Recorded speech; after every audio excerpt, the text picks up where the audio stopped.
Plant family for genera in Rousseaceae. Exploring the Rousseaceae family, a personal journey. The Rousseaceae family is a unique group of flowering plants that have captured my fascination over the years. It encompasses several genera, including Abrophyllum, Carpaditis, Cutzia, and Rousseaceae. Each of these genera presents a distinct profile, offering a wealth of diversity and interesting traits. In this article, I'll share my experiences and insights into this family of plants, illustrating why they hold a special place in my botanical journey. An overview of the Rousseaceae family. Rousseaceae is a relatively small family, primarily found in tropical regions. This family is often characterized by its evergreen shrubs and trees. The leaves are usually opposite and simple, and many species produce attractive flowers, adding aesthetic value to gardens and landscapes. What stands out to me is how resilient these plants are, thriving in various conditions, from rainforests to more arid environments. Abrophyllum. One of the more intriguing genera within the Rousseaceae family is Abrophyllum. This genus includes a small number of species, primarily found in Australia and New Guinea. I remember first encountering Abrophyllum in a botanical garden, where its glossy leaves and delicate white flowers caught my eye. These plants thrive in moist, shaded environments, often found under the canopy of taller trees. Abrophyllum has a unique growth habit, typically developing as a shrub. Its adaptability to different soil types and conditions makes it an excellent choice for gardeners looking to diversify their landscapes.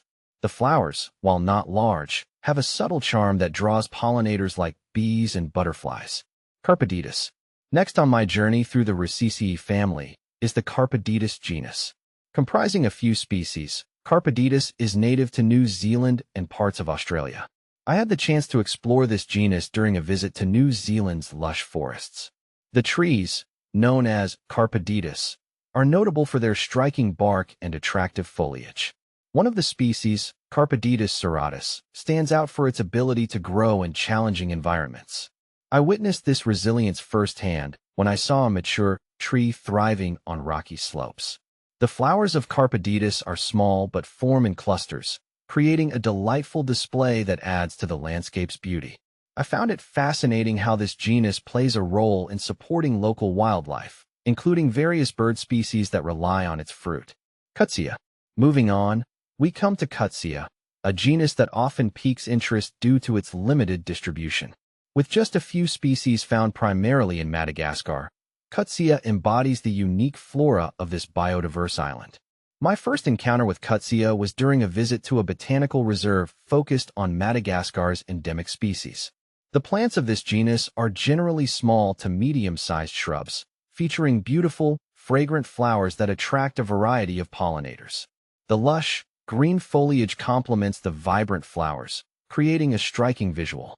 I was particularly impressed by how well these plants adapted to their native environment, showcasing their resilience and adaptability. Rousseaceae. Finally, we have Rousseaceae, the most recognized genus within the Rousseaceae family. Found mainly in Madagascar, Rousseaceae species are typically large, woody plants that can grow into small trees. During my exploration of Madagascar's rainforests, I was fortunate to see Rousseaceae in its natural habitat, and it was nothing short of breathtaking. The leaves of Rousseaceae are large and leathery, providing an excellent backdrop for its attractive flowers. I remember being captivated by the delicate petals that opened up to reveal vibrant colors, drawing in bees and butterflies. Observing how these plants interacted with their ecosystem was a highlight of my trip. The role of Rousseaceae in supporting biodiversity cannot be understated. It offers food and shelter to various creatures. The importance of the Rousseaceae family. The Rousseaceae family plays a vital role in its ecosystems, providing food and habitat for many species. In my experiences, I've seen how these plants contribute to the overall health of their environments. Whether it's the pollinators drawn to their flowers or the birds that feed on their fruit, each genus has its part to play. Moreover, the aesthetic appeal of these plants makes them valuable in landscaping and gardening. Their ability to thrive in different conditions means that gardeners can enjoy their beauty in various settings. I've often incorporated species from the Rousseaceae family into my gardens, appreciating their resilience and visual impact. Conclusion. My journey through the Rousseaceae family has been filled with wonder and discovery.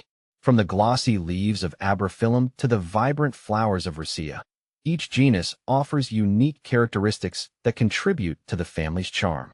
As I continue to explore and learn about these fascinating plants, I am reminded of the importance of preserving their natural habitats. Through our appreciation and understanding of the Rousseaceae family, we can help ensure these beautiful plants thrive for generations to come.